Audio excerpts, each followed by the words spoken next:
warahmatullahi wabarakatuh. Perkenalkan, nama saya Nara Indrani Nadayu Anissa, salah satu mahasiswa program studi akuntansi di Universitas Teknologi. Di sini saya ingin menjelaskan mengenai audit atas siklus persediaan dan pergudangan. Kalian sudah pada tahu belum mengenai audit pada siklus persediaan dan pergudangan? Belum tahu? Yuk kita bahas bareng-bareng. Menjelaskan mengenai pengertian dari persediaan. Kalian udah pada tahu belum pengertian dari persediaan? Berdasarkan PSAK nomor 14, persediaan merupakan aset yang tersedia dijual dalam kegiatan usaha secara normal, dalam proses produksi, dalam perjalanan, dalam bentuk bahan atau perlengkapan untuk digunakan dalam proses atau pemberian jasa. Persediaan mempunyai 3 sifat. Yang pertama, persediaan termasuk aset lancar. Kenapa digolongkan menjadi aset lancar? Karena persediaan perputarannya kurang dari 1 tahun. Dan yang kedua, jumlahnya sangat besar, terutama untuk perusahaan manufaktur yang kegiatan operasional yang merubah bahan baku menjadi barang jadi. Dan yang ketiga, mempunyai pengaruh besar terhadap neraca dan perhitungan laba rugi. Ya, harus dilakukan audit pada siklus persediaan. Ternyata biasanya persediaan merupakan akun terbesar di neraca. Ini diakibatkan karena adanya kesalahan pencatatan, kesalahan pemilihan metode, dan adanya persediaan yang fiktif. Dan yang kedua, lokasi penyimpanan persediaan sulit dijangkau dan dikendalikan pada saat perhitungan fisik. Dan yang ketiga, ada beragam jenis persediaan yang sulit dinilai dan diamati oleh auditor. Dan yang keempat, penilaian persediaan sulit diestimasi keusangannya dan biaya manufaktur dialokasikan ke persediaan. Dan yang kelima, metode yang digunakan dalam perhitungan persediaan berbeda-beda setiap perusahaan, tergantung kebijakan perusahaan. Siklus persediaan ada 6. Yang pertama, pesanan pembelian yang diajukan dari bagian gudang ke bagian pembelian. Dan setelah barang baku tersebut sudah dibeli dari bagian pembelian, adanya penerimaan bahan baku yang dari bagian pembelian ke bagian gudang. Dan selanjutnya, bahan baku tersebut disimpan oleh bagian gudang di gudang persediaan yang sudah ditetapkan oleh perusahaan. Jika barang baku tersebut sudah siap untuk diproduksi, barang baku tersebut diambil dari gudang oleh bagian produksi yang diminta oleh bagian gudang. Dan selanjutnya bahan baku tersebut diolah dan diproduksi menjadi barang jadi. Setelah barang jadi tersebut sudah diproduksi, disimpan di gudang lain khusus untuk barang jadi. Dan selanjutnya barang jadi tersebut dikirim untuk dijual atau dipindahkan. Saat mengaudit siklus persediaan dan pergudangan, auditor juga harus memperhatikan 5 aktivitas ini. Yang pertama, akuisisi dan pencatatan bahan baku, tenaga kerja, dan overhead. Aktivitas ini berkaitan dengan pemesanan bahan baku, penerimaan bahan baku, dan penyimpanan bahan baku. Selain itu, auditor juga harus mempelajari terlebih dahulu mengenai pengendalian internal kliennya tersebut. Apakah di bagian itu ada pemisahan tugas yang pas dan adanya otorisasi. Contoh pada pemesanan bahan baku, biasanya bagian gudang terlebih dahulu mereka bahan baku mana saja yang sudah hampir habis. Selanjutnya, bagian gudang membuat form permintaan yang nantinya akan diberikan ke bagian pembelian. Selanjutnya, bagian pembelian melakukan proses pembelian ke vendor. Dan dokumen yang diperlukan biasanya untuk bagian gudang yaitu form permintaan pembelian. Setelah bahan baku sudah berhasil dibeli oleh bagian pembelian terlebih dahulu mengecek apakah bahan baku yang dipesan sudah sesuai atau belum. Dan selanjutnya, jika sudah sesuai, bahan baku tersebut diberikan ke bagian gudang.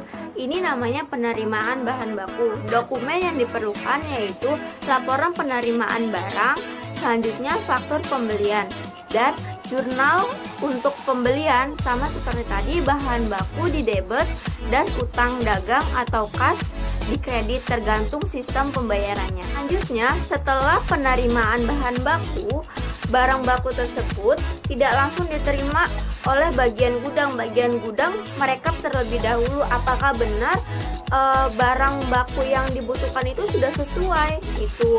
Nah, selanjutnya jika sudah sesuai, barang baku tersebut disimpan di gudang yang sudah ditetapkan oleh perusahaan yang bersih dan aman. Tuh, dokumen yang diperlukan yaitu raw material perpetual, inventory master file, selanjutnya sama form permintaan bahan baku, lalu kartu persediaan. Aktivitas yang kedua yaitu transfer aset dan biaya. Aktivitas ini berkaitan dengan proses produksi dan penyimpanan barang jadi. Pada saat proses produksi, biasanya perusahaan sudah menetapkan item dan kuantitas untuk barang yang akan dibuat berdasarkan pesanan khusus dari pelanggan, prediksi penjualan, dan tingkat persediaan barang jadi yang telah ditentukan sebelumnya. Contoh pada saat proses produksi. Nah, misalkan bagian produksi bahan bakunya udah habis nih. Terus dia meminta bahan baku yang di gudang. Bagian produksi harus mempunyai form permintaan bahan baku. Di situ harus sudah ada kuantitas dan bahan baku apa saja yang dibutuhkan. Itu supaya bisa diambil bagian. Aktivitas yang ketiga yaitu pengiriman barang serta pencatatan pendapatan dan biaya. Nah, pada saat aktivitas ini pengiriman barang jadi harus diotorisasi terlebih dahulu dokumennya dan disetujui oleh pihak yang berwenang. Pengiriman barang jadi ini ada dua macam. Jika barang jadi ini dikirimkan ke pihak luar atau dijual, maka jurnalnya itu piutang dagang di debit, utang PPN di kredit, dan penjualan di kredit. Selain itu, kita harus ngejurnal harga pokok penjualan di debit dan persediaan barang jadi di kredit. Jika pengiriman barang jadi ini dikirimkan ke gudang lain atau gudang anak perusahaan, maka jurnalnya persediaan barang jadi atau persediaan barang pada pabrik yang akan dikirim, dan itu di debit pada persediaan barang pada pabrik yang mengolah bahan baku itu menjadi barang jadi ini, itu di kredit.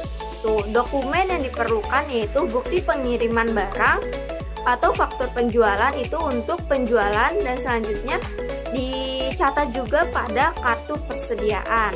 Tuh, dan perhitungan akuntansi biayanya. Aktivitas yang keempat yaitu mengamati persediaan secara fisik. Nah, pada saat aktivitas ini, auditor bisa melakukan observasi ke lapangan untuk memastikan apakah persediaan yang ada di gudang sesuai dengan apa yang ada di catatan. Nah, caranya auditor mengamati klien dalam menghitung persediaan secara fisik untuk menentukan apakah tercatat dengan benar pada tanggal neraca dan dihitung dengan benar oleh klien tersebut. Kartu persediaan. Aktivitas yang terakhir, yang kelima, yaitu harga dan komplikasi persediaan. Pada saat ini, auditor juga bisa melakukan dengan observasi, yaitu melihat metode persediaan yang diterapkan perusahaan tersebut apakah sudah sesuai dengan standar akuntansi keuangan di Indonesia. Dan auditor juga harus melakukan pengujian untuk komplikasi persediaan untuk memverifikasi apakah perhitungan secara fisik, jumlah persediaan, dan harga yang dicatat sudah benar dan sesuai saldo di buku besar persediaan. Audit siklus persediaan dan pergudangan tak lepas dari perhitungan akuntansi biaya, ya kan? Nah, makanya itu akuntansi biaya ini harus dikendalikan dan dijaga, karena dengan pengendalian akuntansi biaya yaitu proses yang mempengaruhi pengendalian fisik dan dapat menelusuri biaya terkait dari barang jadi yang berubah, barang baku yang dipesan dan dirubah menjadi barang jadi, dan selanjutnya barang jadi tersebut siap untuk dimasukkan ke dalam gudang. Nah, untuk pengendalian akuntansi biaya ini ada dua, yaitu pengendalian direct material, pengendalian direct labor, dan pengendalian overhead. Nah, yang kedua yaitu pengendalian biaya terkait. Hampir semua perusahaan tidak ingin asetnya dicuri atau disalahgunakan oleh pihak yang tidak bertanggung jawab. Hal ini maka perusahaan harus memperhatikan pengendalian fisik pada asetnya tersebut. Nah, salah satu cara perusahaan untuk melindungi aset perusahaan dengan cara membatasi akses ke area penyimpanan.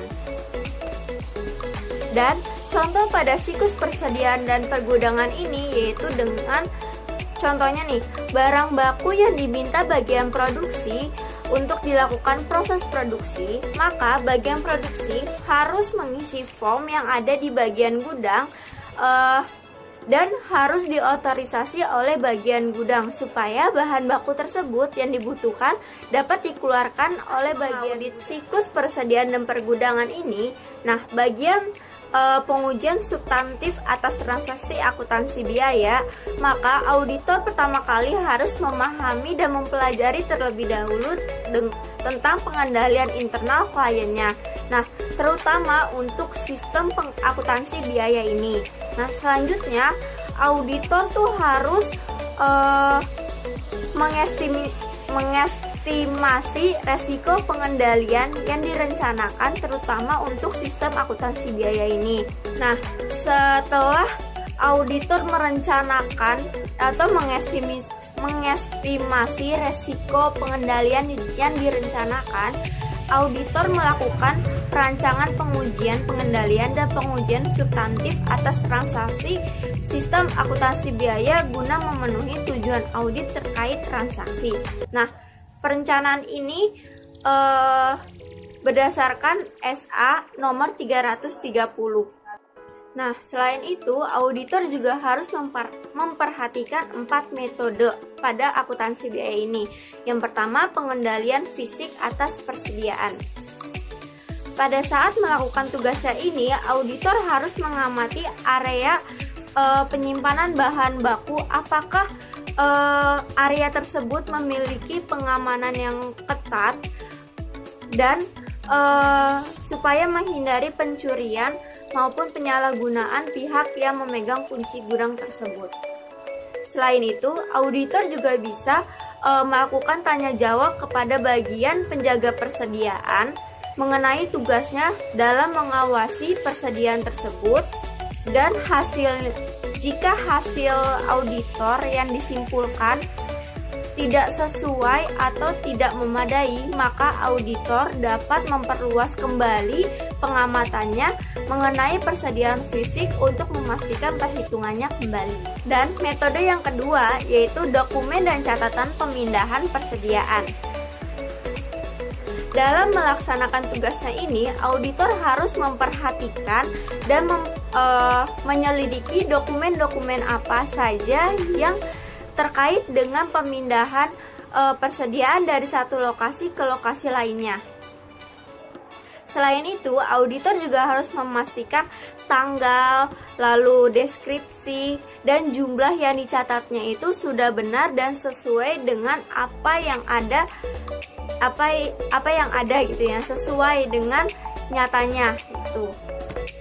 Nah, contohnya pada saat pengiriman barang jadi, dilihat nih, barang jadi ini dikeluarkan untuk dijual atau dikirimkan ke gudang lainnya. Jika barang jadi ini dikeluarkan untuk dijual, maka adanya faktur penjualan.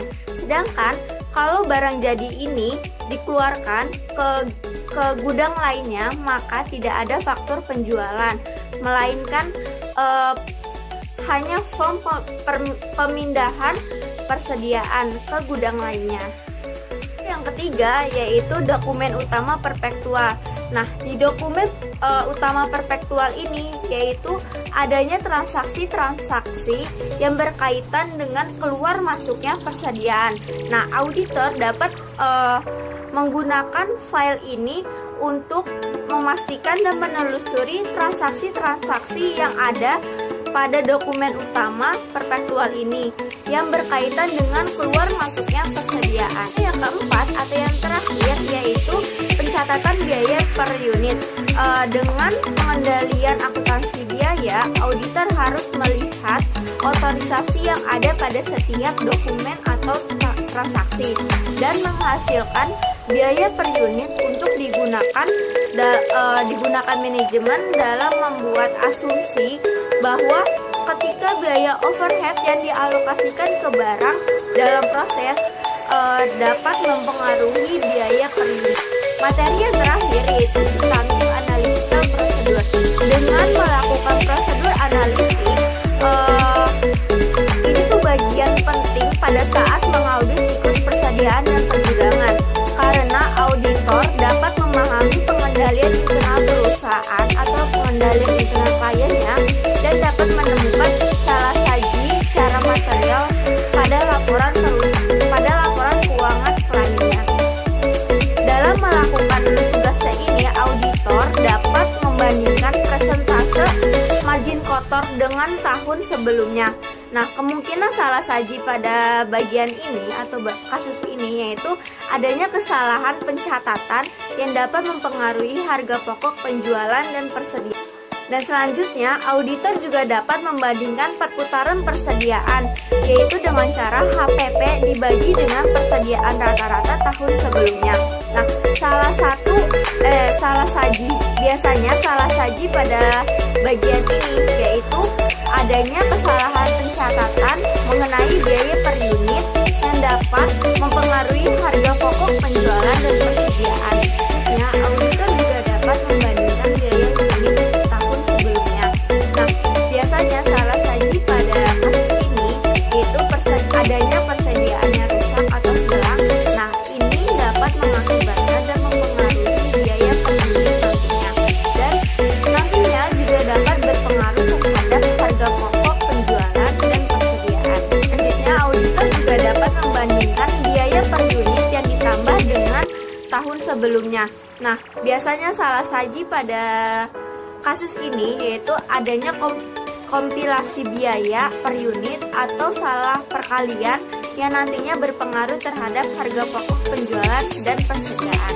Dan yang terakhir, auditor juga dapat membandingkan biaya overhead tahun berjalan dengan tahun sebelumnya. Nah, biasanya salah saji pada bagian ini yaitu adanya lebih atau kurang saji biaya per unit, khususnya biaya tenaga kerja langsung dan overhead yang mempengaruhi harga pokok penjualan. Dan pemaparan saya mengenai materi audit atas siklus persediaan dan pergudangan. Mohon maaf jika ada kesalahan dalam selama pemaparan materi ini. Semoga materi ini bermanfaat untuk kalian dan saya. Dan jangan lupa like, comment, dan subscribe. See you next video. Bye bye. Wassalamualaikum warahmatullahi wabarakatuh.